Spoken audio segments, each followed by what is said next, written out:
हम एक्सरसाइज 3.3 कर रहे हैं और इसका क्वेश्चन नंबर 5 स्टार्ट करने से पहले हम थोड़ा सा सॉल्यूशन ऑफ साइमल्टेनियस इक्वेशन का जो टॉपिक देखेंगे, क्योंकि जो आपके 5, 6, 7 क्वेश्चंस हैं ना वो सारे इन इक्वेशन से रिलेटेड हैं।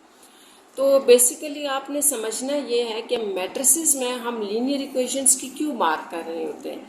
तो देखें, ये जो लीनियर इक्वेशंस हैं इनको सॉल्व करने के आपने पिछली क्लासेस में मेथड्स पढ़े हैं। तो जो मैट्रिसेस हैं ये भी इनको सॉल्व करने के एक मेथड है, ठीक है। तो हम यहाँ पर अब इन क्वेश्चंस में ये देखेंगे कि हम किस तरह से मैट्रिसेस को के अंदर लीनियर इक्वेशंस को मैट्रिसेस में कन्वर्ट करके सॉल्व कर सकते हैं, या उनके अंदर जो इन्वॉल्व हमारे पास वेरिएबल्स हैं या कांस्टेंट हैं x y z a b c, वो हम किस तरह से फाइंड आउट कर सकते हैं। तो सबसे पहले तो यहाँ पर देख लें, इसके टॉपिक में ये है कि a large scale use of the matrices in almost every field. अच्छा, यहाँ ये बताया जा रहा है कि आपके पास जो मैट्रिसेस हैं उनको डिफरेंट फील्ड्स में यूज़ किया जाता है। जैसे देखें, इकोनॉमिक्स, स्टैटिस्टिक्स, मेडिकल साइंस में हम इसको यूज़ करते हैं। दूसरा जो यहाँ पे मेन पॉइंट है इस पैराग्राफ में वो ये है कि आप सिर्फ 2 वेरिएबल पर पढ़ेंगे लीनियर इक्वेशंस, हम 2 वेरिएबल्स की सिर्फ पढ़ेंगे और मैट्रिसेस में इनको कन्वर्ट करके इनको सॉल्व करेंगे। इसका मतलब है कि मैट्रिसेस जो है ना वो आपके पास 2 क्रॉस 2 से या मोर देन 2 वेरिएबल्स भी होते हैं। तो यहाँ पर जो है वो हम सिर्फ 2 वेरिएबल से रिलेटेड पढ़ेंगे। चलिए, सबसे पहले तो हम इसमें ये देखते हैं, जैसे ये टॉपिक है conversion of the matrix equation into the system of linear equations. तो बात बड़ी आसान सी है कि यहाँ पर ये कहा जा रहा है कि अभी तक जो आपने मैट्रिसेस पढ़े हैं उन मैट्रिसेस को आप किस तरह से लीनियर इक्वेशंस के अंदर कन्वर्ट कर सकते हैं। तो बहुत आसान है स्टूडेंट्स, ये आपको नज़र आ रहा है कि ये 2 मैट्रिसेस आपस में मल्टीप्लाई हो रहे हैं, जबकि इनकी मल्टीप्लिकेशन भी पॉसिबल है, ठीक है। तो जब आप इनको मल्टीप्लाई करते हैं तो ये बनता है, इन दोनों को मल्टीप्लिकेशन से ये आ रहा है हमारे पास, ठीक है। जैसे 5x + 2y, और जब आप इसी को दोबारा यहाँ मल्टीप्लाई करते हैं सेकंड रो को फर्स्ट कॉलम से, तो 3x + 10y आ रहा है, और इस साइड वाला मैट्रिक्स एज इट इज़ है, ठीक है। यहाँ तक मैट्रिक्स करने के बाद, मल्टीप्लिकेशन करने के बाद यहाँ बीच में इक्वालिटी आ रही है, ठीक है। 2 मैट्रिसेस हैं, इक्वालिटी आ रही है, तो हमें इक्वालिटी का रूल यहाँ फॉलो करना पड़ेगा कि फर्स्ट नंबर फर्स्ट के इक्वल होगा। तो ये देखें, एक इक्वेशन बन गई। इसी तरह ये जो सेकंड पर नंबर होगा ये सेकंड नंबर के इक्वल होगा, तो ये इस तरह ये दूसरी इक्वेशन बन गई। तो ये बड़ा आसान सा तरीका है कि किस तरह से आप मैट्रिसेस से लीनियर इक्वेशंस में कन्वर्ट कर सकते हैं, और इसी को आपने रिवर्स भी चलाना है कि जब आपको लीनियर इक्वेशंस दी हुई होंगी तो आप उसको मैट्रिसेस में कैसे लिखेंगे। तो सबसे पहले हम इनको इक्वल मैट्रिसेस में कन्वर्ट करेंगे, 2 इक्वल मैट्रिसेस में, और फिर इनकी मल्टीप्लिकेशन में आपको बताऊंगी कि यहाँ हम सेपरेट कैसे करते हैं। ये भी बड़ा आसान सा है, ठीक है। या चलेंगे यही बता देती हूँ, बड़ा आसान सा है। आपने सिंपल ये करना है कि यहाँ से एक्स वाई और जी के कोफिशिएंट्स रहने देने हैं एज इट इज। जैसे ये 5 है, 2, 3 और 10, और 7 इसको बाहर करके एक्स वाई लिख देना है, ठीक है। ये कोफिशिएंट्स आपने यहाँ पर लगाने हैं और एक्स वाई आपने इस तरह से लगा देना है। तो देखिए ये वही बन गए, यानी कि लीनियर इक्वेशन से हम मैट्रिसेस के अंदर कैसे जा रहे हैं। अच्छा, जो नेक्स्ट टॉपिक है वो आपका है conversion of the system of the linear equation into the matrix equation. तो ये वही है जो अभी हमने यहाँ देखा कि अगर आपको 2 इक्वेशंस दे दी गई होंगी तो आपने क्या करना है कि उनको कैसे मैट्रिक्स फॉर्म के अंदर लेके जाना है। तो यहाँ पर हमने इनको ना सबसे पहले इक्वेशंस को लिखना ऐसे है, ठीक है, ताकि आपको समझ आ जाए कि हमने इनके कोफिशिएंट्स कैसे लिखने हैं। ऊपर नीचे इनको आप यूँ लिख लें। अब यहाँ से आप ये मैट्रिक्स इजीली बना सकते हैं कि यहाँ से इनको इक्वल मैट्रिक्स में चेंज कर दें, इक्वालिटी 1 लगा लें, ये आ गया। उसके बाद आप यहाँ से सिर्फ कोफिशिएंट, जैसे कि मैंने आपको ऊपर बताया था, कोफिशिएंट्स रहने दें 2, 5, 2, 3, 10 और एक्स वाई, और ये मैट्रिक्स फॉर्म आ गया। इसको फर्दर हम ये लेट करेंगे, ठीक है, कि ये मैट्रिक्स आपका ए है, इसको हम कैपिटल एक्स कह देंगे, ये बी, तो ये आपके पास एक मैट्रिक्स इक्वेशन बन जाएगी, ठीक है। इसको हम मैट्रिक्स इक्वेशन कहते हैं। दोनों हम 1 बाय 1 जो है वो पढ़ेंगे कि किस तरह से हम कर सकते हैं। क्वेश्चन नंबर 5 से स्टार्ट कर रहे हैं। तो क्वेश्चन नंबर 5 हमारा था right these matrix equation into the system of linear equations if possible. तो बड़ा आसान सा है कि आपके पास जो matrix equation into the system of linear equation if possible, आपको ये जो मैट्रिसेस दिए हुए हैं आपने इनको लीनियर इक्वेशंस में लिखना है, और इफ़ पॉसिबल का मतलब ये है कि अगर पॉसिबल है तो, ठीक है। तो ये हम चेक कर लेते हैं। कि कौन से पॉसिबल होंगे। जाहिर है जिनकी मल्टीप्लिकेशन पॉसिबल है वही पॉसिबल है। क्वेश्चन नंबर 5 है, फर्स्ट पार्ट से हम स्टार्ट कर रहे हैं। ये है 4 3 2 1 और x y is equals to 6 4। ये था आपके पास, ठीक है। अब हमने इसको लीनियर इक्वेशंस में चेंज करना है। तो जैसे मैंने आपको बताया था मल्टीप्लिकेशन करते हैं, फर्स्ट रो ले लें और फर्स्ट कॉलम के साथ मल्टीप्लिकेशन। तो कैसे मल्टीप्लाई होगा, पहला नंबर पहले से मल्टीप्लाई 4x प्लस 2y, ठीक है। अब ये बात यहाँ ख़त्म होगी। सेकेंड रो ले लें, सेकेंड रो को फर्स्ट कॉलम से मल्टीप्लाई करना है, तो ये 3x प्लस वाई यूँ आ जाएगा और ये वाला मैट्रिक्स आपका एज इट इज़ आ गया, ठीक है। अब नेक्स्ट आपने equality of the matrices use करना है। तो यहाँ लिख दें बाय इक्वालिटी ऑफ मैट्रिसेस। तो यहाँ से आपके पास पहला नंबर पहले के इक्वल आ जाएगा। तो ये 4x plus 2y is equals to 6, ठीक है।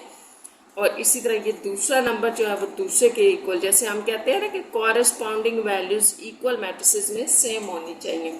तो इस तरह से आपके पास ये रिक्वायर्ड जो है वो इक्वेशंस हैं।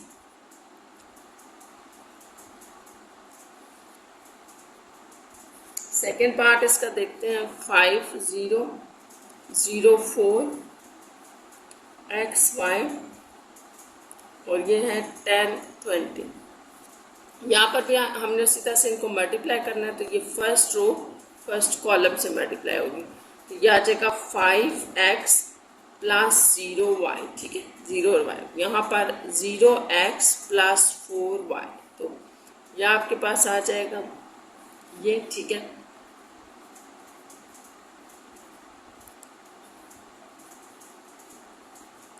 By equality of the matrices आपके पास ये वाला first corresponding value first value के इक्वल होगी। तो ये आ गया, ठीक है। इसको आप 5x इज इक्वल टू 10 भी लिख सकते हैं और यहाँ पर 4y इज इक्वल टू 20, यानी कि ये आपके पास रिक्वायर्ड इक्वेशंस जो आपसे पूछी गई थी, ठीक है। नेक्स्ट हम देखते हैं कि हमारे पास है क्वेश्चन नंबर 3 पार्ट में क्वेश्चन देखें क्या है। 3 पार्ट है 0 3 और एक्स वाई।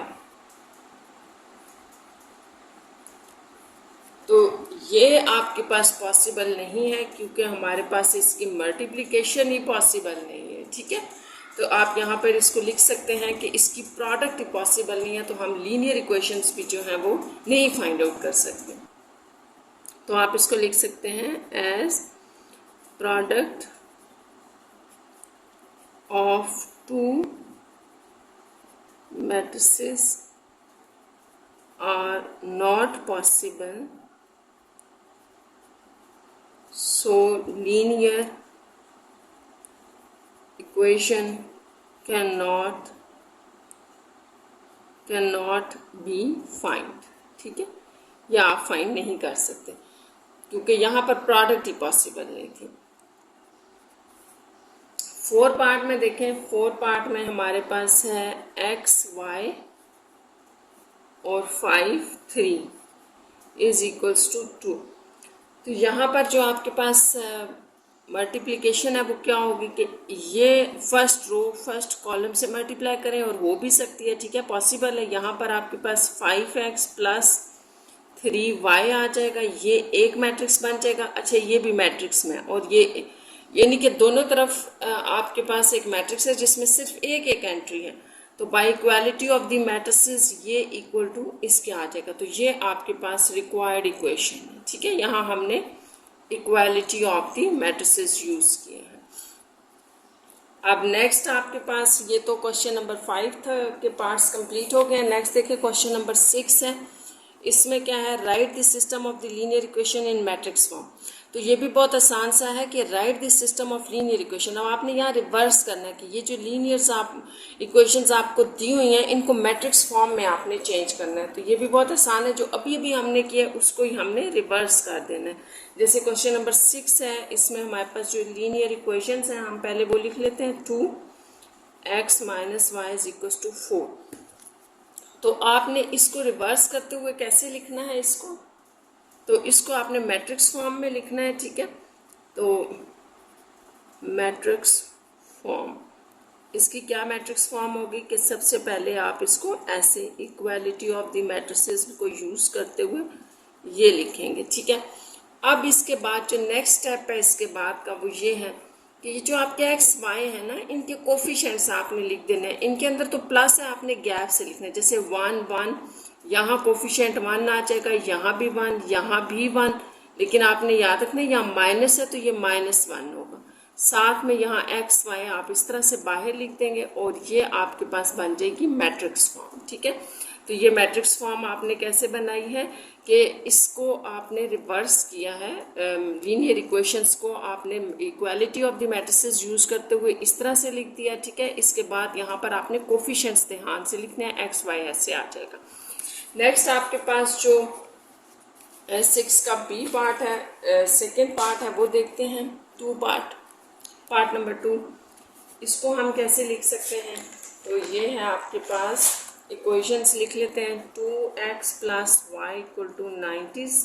बस आपने इसका मेथड याद रखना है स्टूडेंट्स, बाकी जो है वो सारे क्वेश्चंस एक ही तरह से होंगे। ये है, तो सबसे पहले तो आपको इनकी जो तरतीब है वो ठीक करनी पड़ेगी। देखिए इनको आपने रीराइट करना है, ये 2x + y = 90। कोफिशिएंट्स आपने ऐसे ही लगाने हैं, पहले x है फिर y है, तो इसको आप यहाँ रखें, पहले x लगाना पड़ेगा फिर यहाँ y इसके नीचे, ये इसकी जो है वो अरेंजमेंट ठीक है। इस तरह से करके अरेंज, फिर आपने इसको मैट्रिक्स फॉर्म में लिखना है। ये याद रखना है, आपने इसी को उठा के नहीं लिख देना, क्योंकि ये एक दूसरे के नीचे वेरिएबल्स नहीं आ रहे। देखिए y के नीचे x आ रहा है, x के नीचे y, तो ये आपने लाजमी याद रखना है कि x के नीचे x होना चाहिए, y के नीचे y, फिर आप इसको यूँ लिख सकते हैं, ठीक है।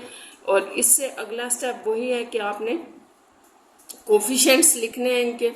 तो कोफिशिएंट में यहाँ 2 1, ये -1 और ये 5, और साथ में यहाँ एक्स वाई आ जाए, तो ये आपके पास मैट्रिक्स फॉर्म बन गई गिवन लीनियर इक्वेशंस की। थर्ड इसका जो है वो पार्ट वो देखते हैं। थर्ड पार्ट में है y = 3 और x = 4। तो ये तो आपके पास बहुत आसान सा है कि इसको अब आपने कैसे करना है। तो सबसे पहली बात तो ये कि आपने ये याद रखना है कि हम दो वेरिएबल्स की बात करें ना, x और y की बात करें, तो हमारे पास एक इक्वेशन के अंदर दोनों वेरिएबल होना ज़रूरी है और इसके अंदर भी दोनों वेरिएबल होना ज़रूरी है। अगर इसके अंदर x नहीं है तो इसका मतलब है कि वो 0x है, और अगर इसके अंदर y नहीं है तो इसका मतलब है वो 0y है। तो आपने सबसे पहले तो ये करना है कि इसको रीराइट करना है इन इक्वेशंस को, ठीक है। तो हम इनको दोबारा से लिख लेते हैं। देखिए हमारे पास क्या आ रहा है, यहाँ आप लिख लें बेशक, रीराइट इक्वेशंस, ठीक है, या गिवन इक्वेशंस। क्या आ जाएगा, यहाँ पर हमने x डालना है, तो मैं 0x + y = 3, यानी कि एक इक्वेशन के अंदर आपके याद रखना आपने दोनों वेरिएबल नज़र आने चाहिए। अब इसके साथ x भी नज़र आना शुरू हो गया और इसके साथ आपको y नज़र आना चाहिए, तो x के नीचे x + 0y = 4। तो ये आपके पास दो इक्वेशंस बन गई हैं, ठीक है। अब आपने इनको कैसे मैट्रिक्स फॉर्म में लिखना है, तो ये आपके पास आ जाएगा 0, देखिए इसका कोफिशिएंट 0 1 और यहाँ पर 1 0 ये आ जाएगा, और इस तरह से यहाँ पर आप एक्स वाई लिख लें = 3 4। तो ये आपके पास इसकी मैट्रिक्स फॉर्म बनेगी। 3 पार्ट के बाद आप इसका 4 पार्ट देखें। 4 पार्ट हमने कैसे करना है।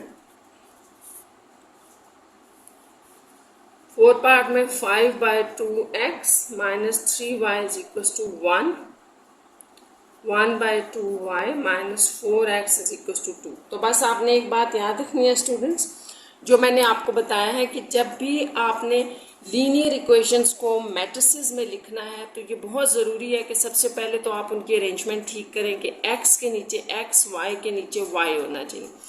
दूसरा, अगर कोई वेरिएबल मिसिंग है तो उसको 0 के साथ ऐड कर दें। एक इक्वेशन के अंदर आपका एक्स वाई, दूसरी के अंदर भी एक्स वाई दोनों नज़र आने चाहिए। तो थोड़ा सा यहाँ पे हम इनकी को अरेंज करेंगे। जैसे अगर ये वाली इक्वेशन हमारे पास बिल्कुल ठीक लिखी है, इसको थोड़ा चेंज करना पड़ेगा। -4x, ये वैल्यू x के नीचे देखें x आ गया, +1/2y = 2। तो ये आपके पास इस तरह से बनेगी। अब इसकी जो है वो मैट्रिक्स फॉर्म लिखने के लिए आप लिखेंगे 5/2x minus 3y minus 4x plus 1/2y is equals to 1 2। ठीक है, यूं आ जाएगा। अब आपने इनको नेक्स्ट स्टेप में कोफिशिएंट्स को अलग करना है। तो यहाँ 5/2 आ रहा है, यहाँ -3 गैप के साथ, -4 और यहाँ 1/2, साथ में ये x और y ऐसे लिख दें। तो ये आपकी रिक्वायर्ड जो है वो मैट्रिक्स फॉर्म बन जाएगी। तो यहाँ याद रखना, जब हम कोफिशिएंट्स अलग अलग कर रहे होते हैं तो हम गैप बेसिकली इसलिए देते हैं कि वो x y की वजह से ऐड और सब्ट्रैक्ट हुए। जब हमने x y अलग कर दिए तो फिर गैप आ जाएगा। ठीक है, 6 का बी पार्ट देखते हैं। बी पार्ट में देखिए क्वेश्चन क्या है कि if matrix of the coefficients, ठीक है, ये दो इक्वेशंस दी गई हैं, इज सिंगुलर देन फाइंड के। तो आपने के फाइंड आउट करना है। यहाँ पर आपको दो लीनियर इक्वेशंस दी गई हैं। ठीक है, तो इन दोनों लीनियर इक्वेशंस को यूज करते हुए मैट्रिसेस की फॉर्म में आपने इसका क्या फाइंड आउट करना है, के फाइंड आउट करना है। क्योंकि मैट्रिक्स फॉर्म मैंने स्टूडेंट्स इसलिए कही है, देखिए वैसे तो दो लीनियर इक्वेशंस है ना, तो यहाँ पर आप इसलिए कह रहे हैं कि ये सिंगुलर वर्ड यूज किया गया है। ठीक है, तो सिंगुलर उस वक्त यूज होगा जब हम इसको मैट्रिक्स में कन्वर्ट कर लेंगे। ठीक है, तो सबसे पहले इसकी मैट्रिक्स फॉर्म बनाते हैं। उसके लिए देखें x के नीचे x, y के नीचे y आ रहा है, तो आप इसको ना ऐसे करके मैट्रिक्स के फॉर्म में लिख दें, मैट्रिक्स में ले जाए, ये आ गया। अच्छा, इससे नेक्स्ट स्टेप है हमारा इसको अलग रखना। तो 5 -4 10 -k और साथ में आपके पास x y is equals to 30 और 60। यहाँ तक आपने जो मैट्रिक्स फॉर्म में इसको कन्वर्ट कर लिया ना, तो उसके बाद आप लेट करें, इस मैट्रिक्स को आप a ले लें बीच में से। ठीक है, इस मैट्रिक्स को हमने a ले लिया। ठीक है, इस a का आपने डिटर्मिनेंट निकालना है। तो डिटर्मिनेंट जो है वो आपने यहाँ कैसे निकालना है कि ये सिंगुलर, ये आपके पास सिंगुलर भी गिवन है, ये भी याद रखना है कि डिटर्मिनेंट जो है वो आपको सिंगुलर गिवन है। तो इसको हम यूज करेंगे। यहाँ पर आपने प्राइमरी डायगोनल को आपस में मल्टीप्लाई किया, माइनस सेकेंडरी डायगोनल आपस में मल्टीप्लाई होगा। तो यहाँ -5k plus 40 is equals to 0। ठीक है, ये क्यों आपने लिखा, गिवन मैट्रिक्स सिंगुलर। ये आपको गिवन था कि जो मैट्रिक्स इस तरह से आप लेट कर लेंगे तो वो मैट्रिक्स जो होगा वो आपके पास कोफिशिएंट्स का जो मैट्रिक्स है ना, ये देखिए आपको क्वेश्चन क्या गिवन था कि जो मैट्रिक्स ऑफ कोफिशिएंट्स होगा, तो ये एक इसी के लिए बात की गई है। तो कोफिशिएंट्स, मैट्रिक्स ऑफ कोफिशिएंट क्या है, ये चले मैं आपको बता देती हूँ फिर से। इस मैट्रिक्स ऑफ द कोफिशिएंट को सिंगुलर कहा गया, तो यही था ना, इसी को तो आप कहते हैं मैट्रिक्स ऑफ द कोफिशिएंट्स, इसको आप कहते हैं। ठीक है, मैट्रिक्स ऑफ कोफिशिएंट्स, यही तो मैट्रिक्स ऑफ द कोफिशिएंट है। तो इसी को हमने सिंगुलर लेना था। तो ये 0 इक्वल आ गए। यहाँ से आप बड़ा इजीली k की वैल्यू फाइंड आउट कर सकते हैं। ये इस तरफ ले आए 5k, ये माइनस है ना, प्लस हो जाएगा 40, यहाँ दोनों तरफ 5 से डिवाइड करने से k आपके पास आ जाएगा 8। तो ये आपका आंसर होगा।